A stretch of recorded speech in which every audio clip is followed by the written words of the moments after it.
Hello friends, स्वागत है आपके अपने चैनल टीच लैब में। आज हम लोग देखेंगे जो बीपीएससी टीचिंग एग्ज़ाम 2023 है उससे संबंधित हमारा बोला गया है कि उसमें 1 to 5 के लिए जो है SCERT से क्वेश्चन रहेगा। तो उस SCERT में हम लोग सामाजिक विज्ञान का कक्षा 6 का ये 9वां अध्याय हम लोग देखने जा रहे हैं। ठीक है, इससे पहले हम लोग 8 वीडियो डाल चुके हैं। अगर आपने उसको जाके नहीं देखा है तो उसको जाके ज़रूर देखें। ये हमारा शॉर्ट्स नोट है। इसमें क्या है कि हमारे आलतू फालतू बात इसमें नहीं की गई है।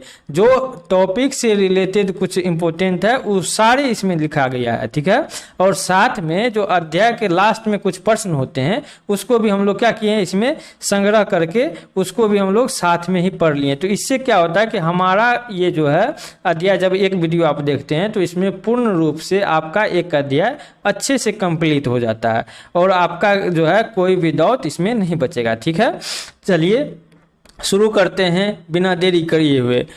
ये जो है वीडियो, अगर आप इस वीडियो पे नए हैं तो आप चैनल को सब्सक्राइब जरूर कर लें और ताकि आने वाले जो वीडियो है वो आप तक सबसे पहले पहुंच पाए। ठीक है दोस्त, चलिए शुरू करते हैं। देखिए इसमें जो है बोल रहा है कि प्रथम साम्राज्य, इस चैप्टर का नाम ही है प्रथम साम्राज्य। इस साम्राज्य में अशोक सम्राट के बारे में बहुत डिटेल से दी गई हुई है। ठीक है, और मगध साम्राज्य के बारे में दी गई है। उसके बाद अशोक सम्राट का इतिहास के बारे में, उसके जो कुछ अभिलेख हैं उसके बारे में, उनके साम्राज्य कैसा था, उसके साथ में जो उसके साम्राज्य में न्यायालय व्यवस्था कैसा था। ठीक है, तो वो सब के बारे में, उसकी लिपि कौन सी चलती थी, उनका जो अभिलेख होता था उसमें क्या लिपि चलती थी, तो वह सब हम लोग सभी इस चैप्टर में देखेंगे। ठीक है, तो शुरू करते हैं। देखिए अध्याय की जो अगर मुख्य बातें कहा जाए तो इसमें जो है आपको देखने को मिलेगा अशोक सम्राट अपने जो पिता हैं बिंदुसार के बाद मगध पर सम्राट जो है बन गया। इसके शासन काल में मुख्यतः 5 प्रांत कौन कौन, तो पहला तक्षशिला, दूसरा उज्जैनी, तीसरा कलिंग, तीसरा सुवर्णगिरी और 5वां पाटलिपुत्र था। ठीक है, तो इसके शासन काल में जो मुख्यतः 5 प्रांत हुआ करता था, कौन कौन, तक्षशिला, उज्जैनी, कलिंग, स्वर्णगिरी और पाटलिपुत्र। ठीक है, यहाँ तक कोई दिक्कत नहीं। उसके बाद देखिए इसकी राजधानी जो थी, जो हमारे अशोक के समय में राजधानी वो कहाँ थी, पाटलिपुत्र में थी। ठीक है, अशोक साम्राज्य पश्चिम में हिंदू कुश जो है से लेकर पूर्व के बंगाल की खाड़ी तक फैला हुआ था। ठीक ना, इसका साम्राज्य। ठीक है, चलिए अब हम लोग देखते हैं आगे। इसमें अगर देखें बाद में तो कलिंग पर विजय के बाद साम्राज्य का जो है यहाँ पे देखिए उत्तर में हिमालय से लेकर, देखिए पश्चिम में, यहाँ पे नक्शा में देख लीजिए आप, अगर बात करें तो ऊपर में हमेशा क्या होता है, नॉर्थ, ईस्ट, साउथ और वेस्ट होता है ना। तो इसमें अगर बात किया जाए तो पश्चिम में जो है कहाँ से, हिंदू कुश से लेकर और बंगाल की खाड़ी तक आपको देखने को मिलेगा। ठीक है, हिंदू कुश से लेकर बंगाल की खाड़ी तक, और उत्तर हिमालय से लेकर दक्षिण के कर्नाटक तक इसका साम्राज्य फैला हुआ था।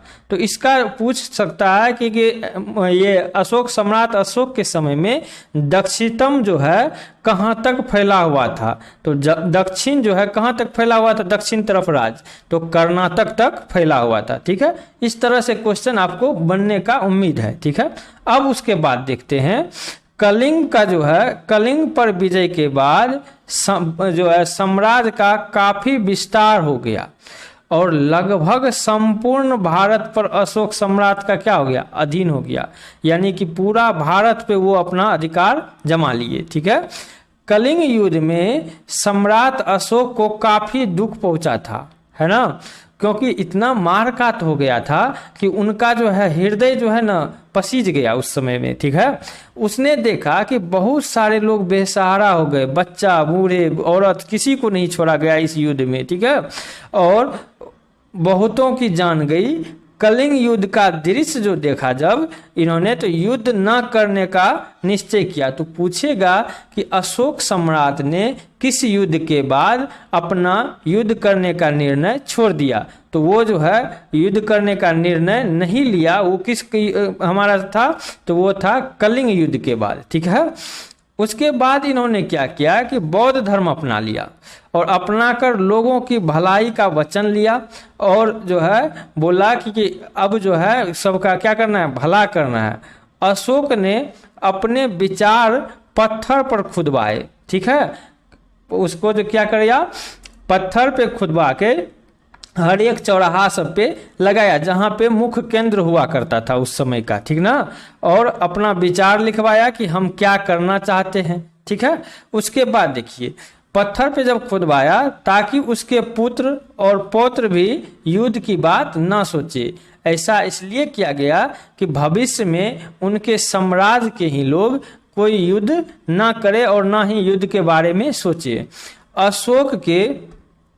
अशोक के धम्म में, ठीक है, धम्म में ना कोई देवी देवता, ना व्रत, ना उपवास, ना यज्ञ की बात थी। उनके धर्म में उनके जो सोच यानी धर्म था, ठीक है, उसमें क्या कहा गया कि उसमें अच्छे अच्छे विचार रखा गया और लोगों की भलाई के बारे में सोचा गया सिर्फ। ठीक है, उसके धर्म में बड़ों बड़ों का आदर करना और छोटे का भी आदर करना है, आज्ञा का पालन करना, ठीक है, और अहिंसा और दान का महत्व दिया था। ठीक है, इस समय में। और एक राजा का कर्तव्य क्या है इसके बारे में भी चर्चा की गई। राजा अपनी प्रजा को सही रास्ता दिखाए। अशोक ने धम्म को शिलाओं पर स्तंभों में, ये जितनी भी अच्छाई बात, अच्छा बात लिखी गई है, वो क्या किया कि एक पत्थर पे या शिलालेख पे उसको रखा गया। ठीक है, शिलाओं पे लिखा गया और जो है शिलालेख एक तरह से समझिए कि एक पिलर पे खुदवा के रख दिया। ठीक ना, उस पे लिखा गया मेन चौराहा पे। ठीक ना, अशोक के साम्राज्य में ब्राह्मी लिपि का प्रचलन ज्यादा था। उन्होंने अपने शासन में धम्म महापात्र का नाम जो है अधिकारियों के रूप में नियुक्त किया। ठीक है, धम्म महापात्र पूछेगा कि धम्म महापात्र के नाम से अधिकारी को नियुक्त किया अपने शासन में, इसका काम क्या था? तो इनका काम था कि घूम घूम कर ये शिक्षा देते थे कि हमारा अहिंसा करना, यानी कि लड़ाई झगड़े नहीं करना, मिलजुल कर रहना, आदर करना, सम्मान करना और आज्ञा पालन करना, ये सभी। ठीक है, धर्म में माता पिता आज्ञा, गुरुजनों की आज्ञा मानना, वायु वृद्ध पर ध्यान देना, यानी कि जो वृद्ध हैं उन व्यक्तियों पर भी ध्यान देना, मित्र साथी परिचित संबंधी और दासों से अच्छा व्यवहार करना चाहिए। ये सभी ज्ञान जो है इसके लिए क्या किया गया था, एक अधिकारी नियुक्त किया गया था महापात्र नाम से। ठीक है, और उनका नाम क्या था उस अधिकारी का? महापात्र। तो पूछेगा कि जो धर्म के लिए प्रचार प्रसार यानी कि शिक्षा देते थे वो कौन से अधिकारी होते थे? तो महापात्र। ठीक है, अशोक के विशाल साम्राज्य में अनेक उच्च पदाधिकारी जैसे पुरोहित और अधिकारी इसमें रहते थे। ठीक है, अशोक के समय भू राजस्व कर यानी भूमि कर जो है के रूप में उत्पादन का कितना भाग लेता था? 6वां भाग या 4वां भाग, 1/4। ठीक ना, 4वां भाग या 1/6वां भाग लिया जाता था। ठीक है, अब देखिए उसमें कि इतने में बड़े साम्राज्य को देख रेख राजधानी पाटलिपुत्र से ही करते थे। उनका जो राजधानी पाटलिपुत्र थे वहीं से इतने बड़े साम्राज्य की देख रेख किया करते थे। पूरा भारत का गांव की देखभाल के लिए एक ग्रामक क्या होता था? मुखिया करते थे। यानी कि एक तरह से आज का समय की बात करें तो मुखिया जो काम करता है उस समय में ग्रामक करते थे। और नगरों में नगर परिषद की 6 समितियां थी। तो पूछेगा कि नगर में कितने समिति थे?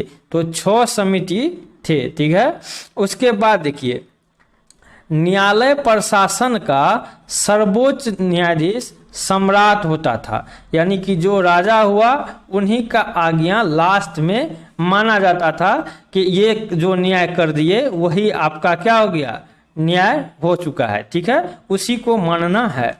आसपास के और नगरों के इलाकों का देखभाल कौन करते थे? राजकुमार करते थे, ठीक ना।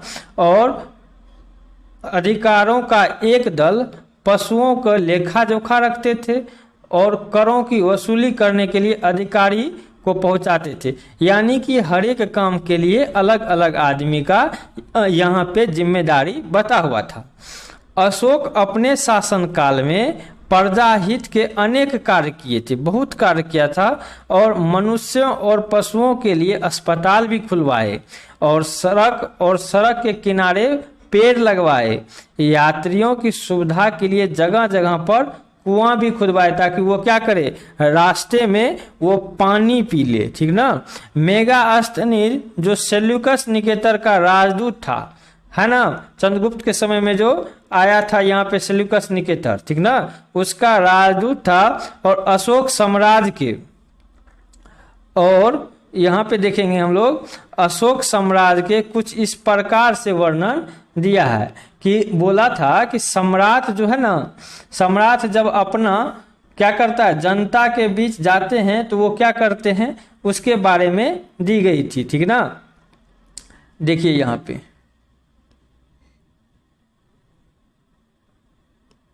पे जो है अगर आप देखेंगे तो यहाँ पे आपको दिखाई देगा, ठीक है। यहाँ पे देखिए, यहाँ पे जो है बोला जा रहा है कि सम्राट जब जनता के बीच जाते हैं तो उन अवसरों पर शोभा यात्रा के रूप में जश्न मनाया जाता था। तो ये किसके द्वारा कहा गया है? ये जो है मेगास्थनीज जो कि सेल्यूकस निकेतर का राजदूत था, उसके वो जो है अशोक के बारे में बताया गया है।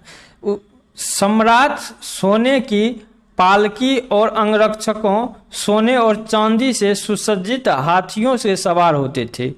अंगरक्षक पैरों को लेकर चलते थे और जिस पर तोतों की झुंड हुआ करता था।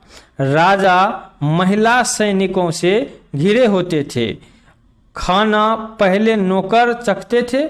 लगातार 2 रात एक कमरे में ये नहीं सोते थे। समझ में आया कि इससे क्या पता चल रहा है कि कितना सुरक्षित मतलब रह रहे थे उस समय में। पाटलिपुत्र जो है बहुत खूबसूरत और विशाल नगर था। राजा के महल काठ का बना होता था। तो पूछेगा राजा का महल किस प्रकार, तो काठ का ही, तभी लकड़ी का उपयोग, क्योंकि हमारे जो है मगध क्षेत्र में लकड़ी और हाथी के लिए क्या था, पर्याप्त था हमारे ये, ठीक ना, बिहार, जिस पर पत्थरों की नक्काशी की हुई होती थी। चारों तरफ उद्यान से घिरा और चिड़ियों का बसेरा हुआ करता था। तो ये सब के बारे में मेगास्थनीज ने लिखा है, ठीक है। किसके बारे में? सम्राट अशोक के बारे में। अशोक प्राचीन भारत के बहुत महानतम जो है हम लोग कह सकते हैं कि सम्राट थे। प्रजा खुश थी इसके शासनकाल में और इनके लोक कल्याणकारी शासन की व्यवस्था थी। उनके धम्म आज भी अपनाए जाते हैं। आजाद भारत में राष्ट्र चिन्ह के रूप में जो सारनाथ के 4 सिंह दिया गया है और अंतर्राष्ट्रीय झंडे में जो अशोक चक्र का स्थान इसमें दिया गया है। तो यहाँ पे आपका जब अगर किया जाए बात, तो यहाँ पे आपका अध्याय की जो मेन बातें हैं वो यहाँ पे खत्म हो रही है, ठीक है। अब हम लोग देखेंगे कि जो क्वेश्चन है, जो हमारे अध्याय के लास्ट में कुछ क्वेश्चन दी गई हुई है, उसको हम लोग पढ़ते हैं और उसको समझ लेंगे तो हमारा जो चैप्टर है वो बिल्कुल अच्छे से कंप्लीट हो पाएगा, ठीक है। चलिए अब देखिए यहाँ पे ये है हमारा ऑब्जेक्टिव प्रश्न। इसमें बोला है सम्राट अशोक कहाँ का शासन था, कहाँ के शासन करते थे, तो ये मगध राज्य, कहाँ पे, मगध में। उसके बाद देखिए किसके उपदेश से ने सम्राट अशोक को प्रभावित किया, तो महात्मा बुद्ध ने। किसने किया था? महात्मा बुद्ध ने। उसके बाद देखते हैं हम लोग आगे का क्वेश्चन है कि अशोक के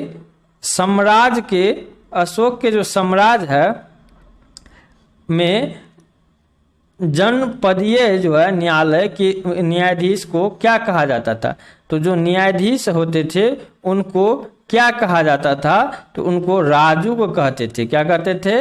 राजुक। जो जनपदीय के न्यायालय के न्यायाधीश होते थे तो उसको क्या कहते थे? राजुक। ये क्वेश्चन पूछा हुआ भी है और पूछ भी सकता है, ठीक है, इसको आप ध्यान से जरूर देखेंगे। किस युद्ध के जीत के बाद अशोक का मन दुख से भर गया? अभी जस्ट बताएं किससे, कलिंग के युद्ध के बाद उनका मन क्या हो गया, पसीज गया था कि इतना नवयुवक और महिलाएं बच्चे सभी मारा गया था, ठीक ना। सर्वप्रथम ब्राह्मी लिपि जो है किसने लिखी थी? तो ब्राह्मी लिपि सबसे पहले जो लिखा गया था तो ठीक है, लेकिन पढ़ा ही नहीं गया था उसके समय में। तो अशोक सम्राट ने ब्राह्मी लिपि इसलिए लिखा गया था उस समय में क्योंकि वो लोगों का, आम जनपद का जो था, आम लोगों के पढ़ाई उसमें वो समझ पाते थे, तो इसीलिए उस भाषा को लिखा गया कि हर एक आदमी उसको पढ़े और समझ ले, ठीक है। लेकिन जब हम लोग इतिहास के बारे में, उसके बारे में इकट्ठा किए तो कोई आदमी पढ़ ही नहीं पाया, तो जेम्स प्रीपेंस ने सबसे पहले उसको पढ़ा था, ठीक है। तो पूछेगा सर्वप्रथम ब्राह्मी लिपि को किसने पढ़ा? तो जेम्स प्रीपेंस ने, ठीक है, प्रिंसेप्स ने। उसके बाद देखेंगे हम लोग, प्रिंसेप है सॉरी। उसके बाद देखिएगा निम्नलिखित में से सही वाक्यों में, इसमें क्या लगाना है, सही या गलत का चिन्ह लगाना है कि कौन सा सही है और कौन सा गलत है, ठीक है। तो अब हम लोग देखेंगे तक्षशिला उत्तर पश्चिम और के मध्य आने जाने का मार्ग था। देखिए तक्षशिला जो है जब उत्तर पश्चिम और मध्य के लिए जाने का, आने जाने का जो है मार्ग था, तो ये हमारा यहाँ पे सही हो जाएगा, सही में था ऐसा, ठीक है। अगला देखिए, सम्राट अशोक ने अपने संदेश पुस्तकों में लिखवाए थे, तो नहीं, ये पुस्तकों में नहीं लिखवाए थे, ये पत्थर पे खुदवा के शिलालेख पे लिखवाए थे, है ना।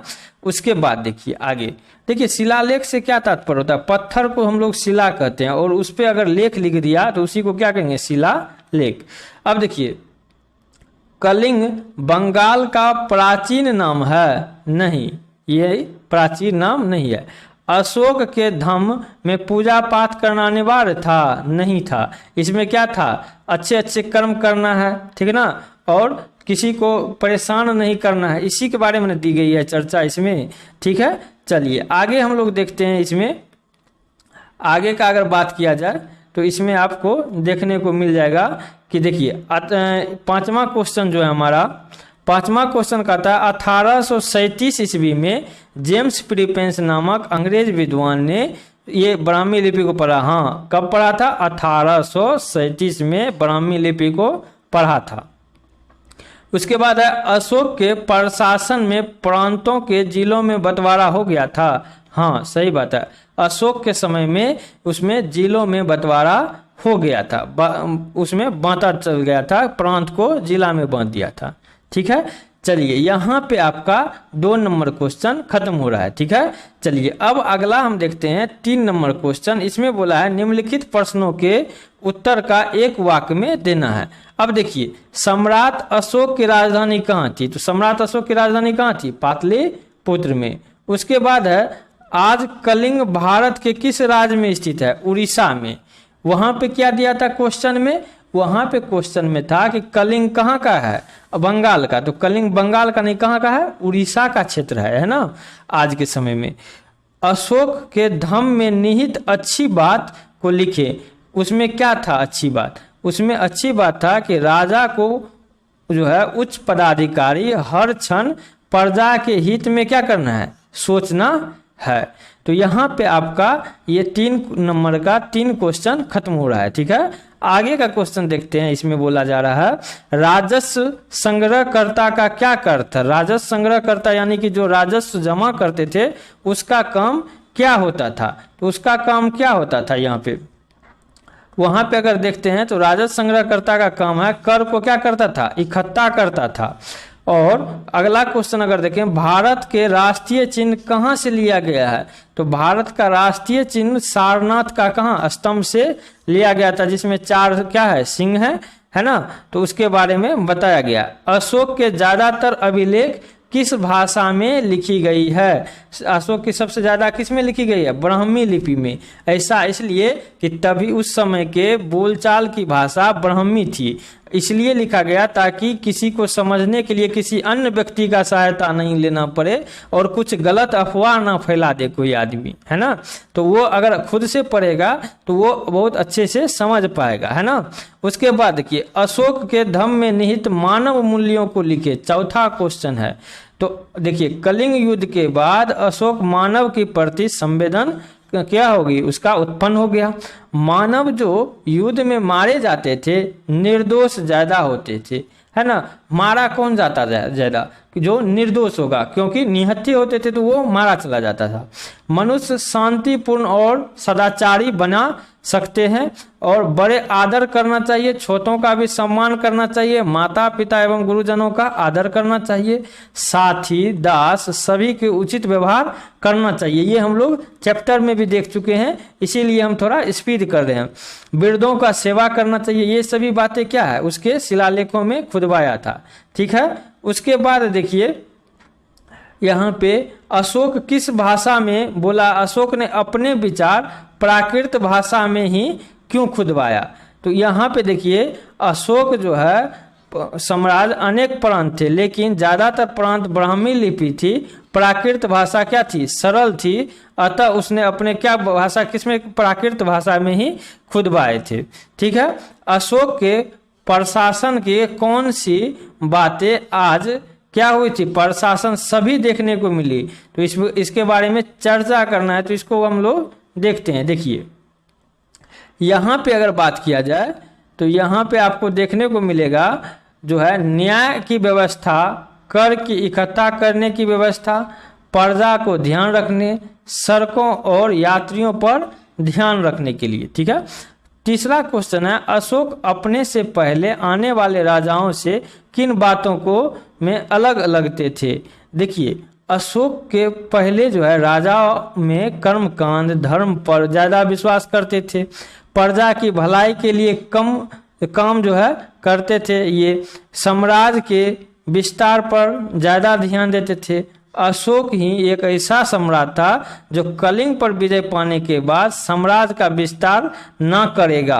वो सोच लिया कि अब साम्राज्य का विस्तार युद्ध करके नहीं करना है, युद्ध ना करने की प्रतिज्ञा ले ली थी और मानव के बारे में क्या किया, कल्याण की बात सोची थी। इसीलिए हम लोग सम्राट अशोक को एक अलग सम्राट के रूप में जानते हैं। उन वस्तुओं और सूची को बताएं जिन पर क्या है, अशोक का चिन्ह मिलते हैं। देखिए सिक्के पर आपको मिल जाएगा अशोक स्तंभ, है ना, 5 रुपए के सिक्के पर आपको देखने को मिल जाता है ना, नोट पर मिल जाता है, राष्ट्रीय झंडे पर, पुरस्कारों पर, विशिष्ट स्थानों पर आपको अशोक का स्तंभ का चिन्ह मिल जाएगा। उसके बाद देखिए अशोक के धम्म तुम और कौन कौन बातों को जोड़ना चाहोगे, तो इसके बारे में बोल रहा है कि क्वेश्चन के बारे में बच्चे के लिए है। शिक्षा का विशेष ध्यान, सभी धर्मों का आदर करना, ऊंच नीच का भेदभाव न करना तथा सभी समाज के वर्ग को एक साथ मिलजुल कर रहना और युद्ध न करना, बड़ों का आदर करना, ये सभी बातें क्या था इसमें दिया गया था, ठीक है ना। चलिए आगे देखते हैं, बिहार में अशोक से जुड़े अभिलेखों की सूची बनाइए। तो ये आपको क्वेश्चन आ सकता है, ये आपका क्वेश्चन बहुत इंपॉर्टेंट है। देखिए जहानाबाद की पहाड़ी में 3 गुफाओं की दीवारों पर जो है अभिलेख लिखा गया है। सारनाथ का अभिलेख ये तो पूछता ही है और ये आपको पूछ सकता है क्योंकि ये ज्यादातर नहीं क्वेश्चन पूछा गया है और जब आपका CRT से क्वेश्चन पूछा जा रहा है तो ये क्वेश्चन आ सकता है। जहानाबाद की पहाड़ी की 3 गुफाएं की दीवारों पर यह अभिलेख लिखा गया है। राजपुरवा का स्तंभ ये भी किसके द्वारा लिखा गया, अशोक के बारे से जुड़ी हुई है। ये आपका जो है यहाँ पे पूर्ण रूप से ये आपका चैप्टर खत्म हो रहा है, ठीक है। ये वीडियो आपको कैसा लग रहा है ये आप कमेंट सेक्शन में जाके हमको बताएं और किस टॉपिक पे वीडियो चाहते हैं, एक दिन में कितना वीडियो चाहते हैं, अगर वो भी आप बता दें तो हम लोग कर सकते हैं, ज़्यादा से ज़्यादा आपको वीडियो डाल सकते हैं क्योंकि टाइम बहुत कम है हम लोग के पास, है ना। उसके बाद देखिए अगला चैप्टर जो है वो है शहरी एवं ग्राम जीवन, यानी कि शहर में उस समय का जीवन कैसा था प्राचीन समय में और ग्राम का जीवन कैसा था, उसके बारे में हम लोग नेक्स्ट वीडियो में देखेंगे। इस चैनल पे अगर नए हैं तो आप चैनल को सब्सक्राइब जरूर कर ले और अपने दोस्तों के साथ शेयर कीजिए, ठीक है। चलिए मिलते हैं अगले वीडियो में, तब तक के लिए धन्यवाद।